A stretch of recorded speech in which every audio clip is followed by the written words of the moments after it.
Ya, kalau menurut gua tuh STY emang harus apa ya? Dipertahankan kali ya. Tapi ada yang bilang juga harus out, gimana nih? Ada yang bilang STY stay, ada yang bilang STY out gitu kan. Cuman kalau kita lihat kiprah timnas selama ini dari semenjak STY ngelatih, progres itu ada gitu. Progres itu nyata, real gitu kan. Dari sisi permainan, terutama dalam hal build up play-nya gitu loh, membangun serangan dari bawah itu jelas kelihatan gitu.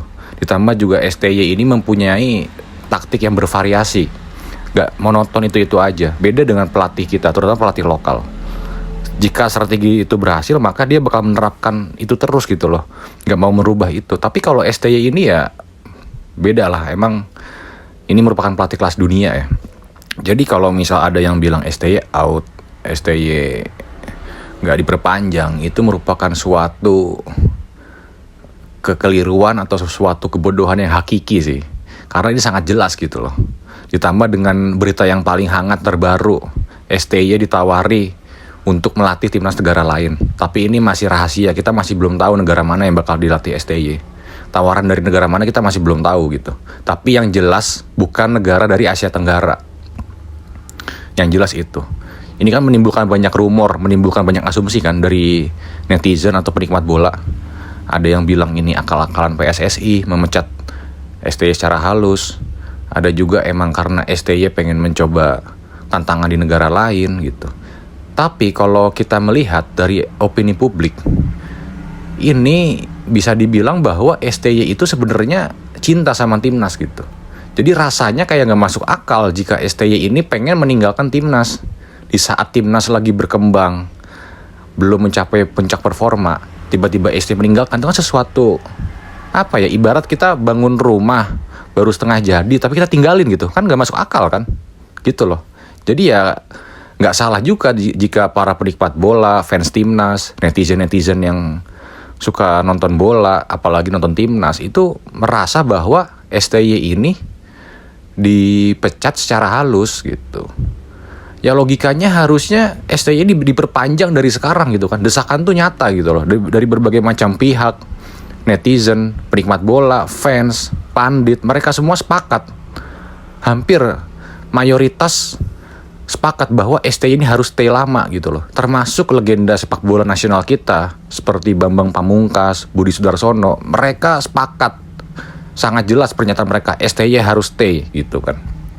Karena mereka sudah bosan gitu, belasan kali ganti pelatih tapi ya gitu-gitu aja. Karena solusi kita selama ini tuh bukan di faktor pelatih, tapi fundamental sepak bola kita, ya terutama dalam pembinaan grassroots kita gitu loh. Dari sisi pembinaan dari bawah gitu, dari mulai SSB ya kan, pembinaan di SSB, kompetisi junior, dan kultur sepak bola kita gitu. Karena kita melihat selama ini patokan indikator kehasilan kita itu adalah skor gitu. Termasuk untuk kompetisi usia dini pun skor ini jadi patokan. Itu kan salah satu mindset yang sangat keliru ya dalam dunia sepak bola ya. Kan kita tahu sebagai penikmat sepak bola kan kita lebih terhibur jika kita menyaksikan pertandingan dibanding kita melihat live score, melihat data hasil pertandingan, iya kan? Kita itu menikmati gitu. Hasil akhir itu merupakan suatu bonus. Hasil akhir itu merupakan suatu hasil dari pertandingan. Apa yang kita saksikan setelah kita tonton itu hasilnya seperti itu. Tapi kan yang paling penting itu adalah prosesnya gitu. Jadi di sini kita bisa dibilang harus menikmati proses itu gitu. Jadi nggak hanya sepak bola ya, termasuk dalam kehidupan pun kita juga harus bisa menikmati proses. Apalagi ini sepak bola, iya kan? Jadi seperti itulah intinya. Kurang lebih ya gue rasa udah sangat jelas ya, nggak usah disebutkan lagi. Semua rasa hampir semua pihak, emang ada beberapa pihak yang nggak setuju jika STY ini lanjut, jika STY ini diperpanjang. Ya kita tahu lah siapa orang-orangnya, atau beberapa netizen juga banyak yang bilang mungkin netizen bocil yang nggak ngerti bola, cuman lihat skor, asal lihat mainnya nggak jelas atau apa, padahal mereka nggak paham bola, mereka asal teriak STY out. Tapi ya sudahlah, kalau mereka itu mereka itu kan juga suara mereka kan juga kan gak diperhitungkan. Tapi yang jelas ini poin vitalnya itu ada di tubuh PSSI. Bagaimana PSSI ini seharusnya dengan tegas memperpanjang kontrak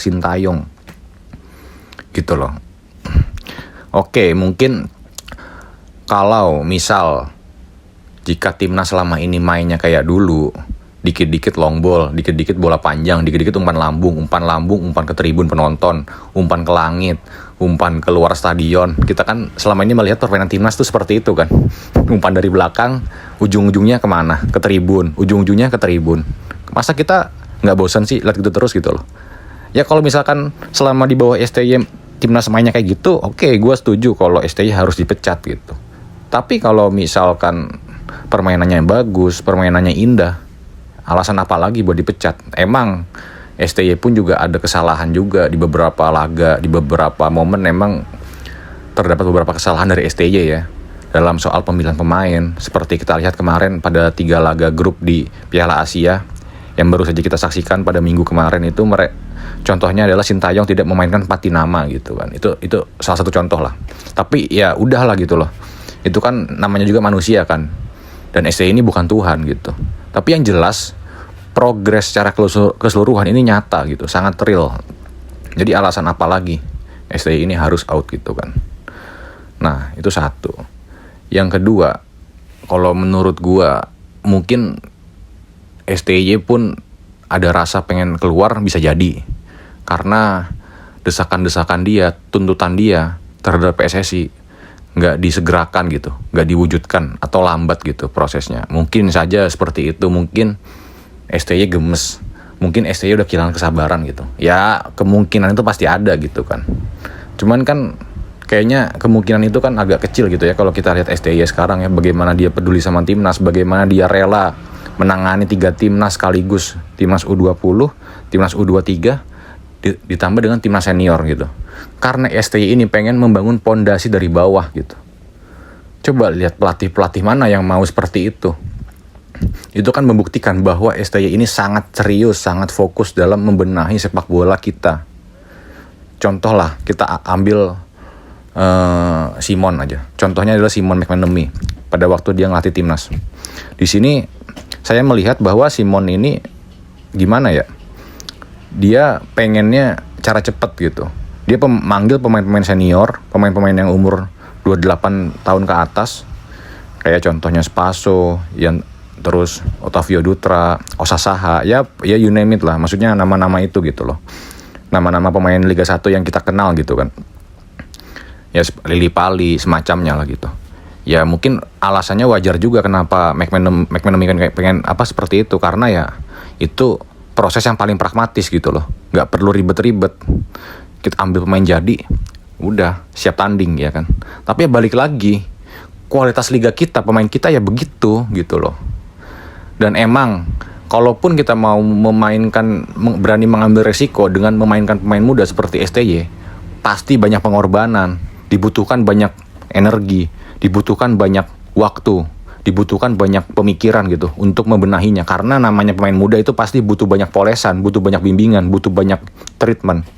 Dan STY berani melakukan itu. Itu poin pentingnya. Itu kawan-kawan. Jadi kita semua sepakat lah ya kalau STY di sini sangat dibutuhkan banget lah. Dari sejarah kita, dari kita melihat pelatih-pelatih sebelumnya, gua rasa udah sangat jelas ya. STY ini merupakan pelatih terbaik timnas selama ini ya. Ya kita bisa melihat lah prestasi dia gitu. Bagaimana dia bisa lolos ke Piala Asia. Ditambah lagi kemarin lolos ke 16 besar. Ya walaupun dibilang hoki ya. Tapi ya gak masalah, namanya turnamen ya emang butuh keberuntungan gitu loh.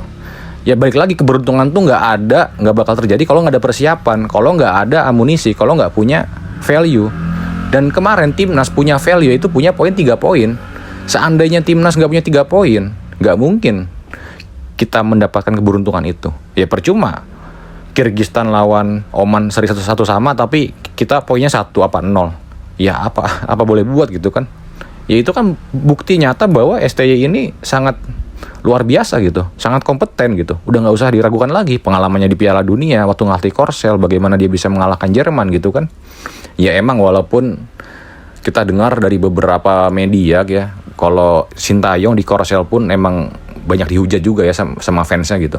Sempat kan waktu itu ada kejadian viral di mana ketika timnas Korsel baru pulang dari Piala Dunia 2018 ketika tersingkir, ketika di bandara disambut dengan lemparan telur busuk dari salah satu fans timnas Korea.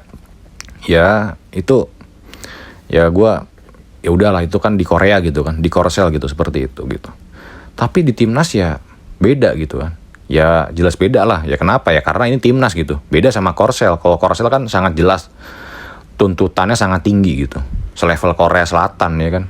Dengan sejarahnya dia pernah lolos ke semifinal walaupun emang hanya sekali gitu. Walaupun itu merupakan suatu kejutan, tapi tetap saja gitu. Pasti ekspektasinya itu besar gitu. Nah kalau dia ngelatih negara seperti Indonesia dengan ranking 140-an, ya kan ekspektasinya sebenarnya nggak besar-besar amat gitu loh.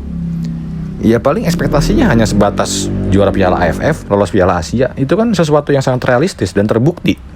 Kita lolos gitu loh. Dari paling bawah, bagaimana kita bisa melihat tim kita Indonesia ini berhasil lolos ke 16 besar dari playoff untuk kualifikasi. Bayangin loh, untuk masuk kualifikasi aja harus playoff dulu gitu. Harus kualifikasi lagi untuk masuk kualifikasi lagi gitu. Itu kan bener-bener perjuangan dari nol gitu kan. Lah kalau timnas yang lain, timnas negara lain yang lolos 16 besar sekarang, mereka kan memulainya dari babak grup kualifikasi. Mereka kan nggak perlu melakukan playoff gitu. Iya kan? Nah ini timnas dari playoff, dari ranking yang paling gembel ketika kualifikasi Piala Dunia 2022 kemarin, hanya 1 poin. Tapi mereka berhasil lolos ke 16 besar bagaimanapun caranya. Dan itu terbukti berkat tangan dingin dari STY, Sintayong. Seperti itu. Gitu loh. Jadi ya, apa yang bisa gue sebutin ya, bahwa Sintayong ya sangat layak lah. Gue harus berkali-kali sebut Sintayong ini sangat layak. Karena ya gimana ya, ya inilah bukti nyatanya gitu. Bukti nyata dari seorang Sintayong gitu. Jarang ada pelatih timnas yang berani seperti Sintayong yang lakukan sekarang. Seperti itu. Ditambah lagi juga dia memilih. Nah, terus juga apa lagi ya, Sintayong ini sangat realistis. Dia sangat jujur gitu loh. Dia melihat apa adanya gitu. Bagaimana kualitas kita ya begini gitu. Dia berani berbicara bahwa kualitas kita itu emang gak cocok gitu loh untuk level Piala Asia. Yang gak cocok bukan berarti gak bisa ya. Yang gak cocok karena kondisi sekarang gitu loh. Karena ini akibat dari treatment pendahulunya Sintayong gitu kan. Treatment dari zaman dulu gitu loh. Ya wajar, makanya Sintayong ini sekarang dalam tahap perbaikan, renovasi gitu. Ibarat kita bangun rumah, rumahnya rusak. Nah, Sintayong ini sedang merenovasi rumah gitu. Rumahnya ini apa? Yaitu sepak bola Indonesia, seperti itu. Nah, namanya renovasi, kita bisa melihat dari seberapa parah kerusakannya gitu. Nah, timnas kita ini sangat parah kerusakannya gitu. Jika kita mengibaratkan rumah kembali, bisa dibilang rumah ini hancur rata dengan tanah gitu loh.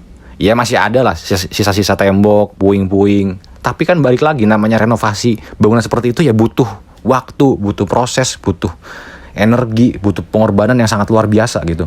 Dan Sintayong sampai detik ini bisa gitu, mampu, mau untuk membenahinya gitu secara total gitu. Sampai Sintayong rela mengajarkan passing kepada pemain timnas senior kita. Coba bayangkan, pelatih level Piala Dunia mengajari passing ke pemain senior. Itu kan udah ngerangkap jadi pelatih SSB juga Sintayong sekali, ya kan? Bayangin aja, dia jobnya pelatih timnas senior, tapi dia ngerangkap berapa jabatan gitu, 4 jabatan kali ya.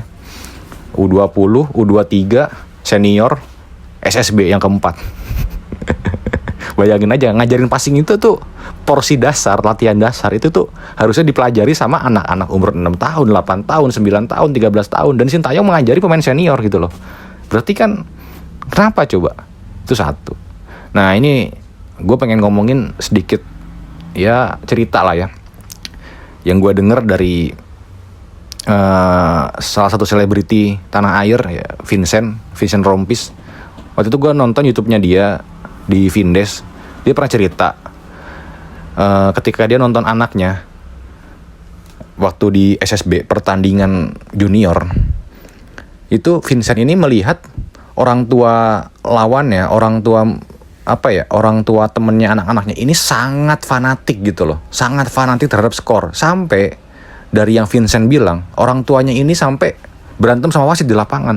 Itu kan sesuatu yang wow, gimana ya, gue nggak bisa komen sih ya, sampai semiris itu gitu loh. ditambah dengan rumor curi umur, ya kan? Untuk kompetisi usia dini aja masih curi umur, dan itu udah marak banget gitu, udah menjamur banget di berbagai macam kompetisi usia dini gitu. Itu kan butuh proses yang sangat butuh treatment yang harus bener-bener gimana ya, harus jelas lah, harus luar biasa lah, harus butuh pengorbanan yang luar biasa gitu loh untuk mengatasi budaya itu. Itu bagaimana kita mau berkembang kalau budaya itu masih berkembang, budaya itu masih ada gitu. Ya makanya nggak aneh jika sepak bola kita itu ya begini-begini aja gitu loh. Karena sangat timnas kita ini kenapa ya? Gue lihatnya kayak ya gue ngomongin secara keseluruhan ya, konyol gitu. Kadang ya gue lihat banyak lah kesalahan-kesalahan yang nggak perlu gitu kan. Ya seperti contoh regulasi yang seperti ini gitu loh. Kesalahan-kesalahan dasar, konyol, nggak profesional gitu kan. Kayak gitu. Jadi ya balik lagi, Sintayong itu harus dipertahankan gitu. Dan ini juga harus dibarengi dengan kebijakan PSSI dalam membenahi grassroots-nya, dalam membenahi pembinaan usia dini untuk jangka menengah atau jangka panjang gitu. Ya, seperti itu. Untuk jangka menengahnya ya PSSI harus menggencarkan program pemain lokal ke luar negeri. Minimal ya Jepang, kayak Korea lah. Ya paling parah Thailand atau Malaysia lah, oke lah. Paling parah ya itu ya, paling parah nih. Ya minimal untuk sementara jangan Liga 1 dulu deh. Kita harus punya budaya seperti itu gitu. Nah, itulah kenapa Sintayong ngebet banget pengen pemain naturalisasi gitu kan. Pengen pemain diaspora yang bermain di luar negeri, karena pengalamannya beda gitu, iklimnya beda gitu loh, seperti itu sih. Jadi ya kalau gue lihat udahlah sangat jelas lah, intinya Sintayong out Sintayong stay. Ya kalian bisa menyimpulkan sendiri lah. Ya udah, ya gitu aja lah paling.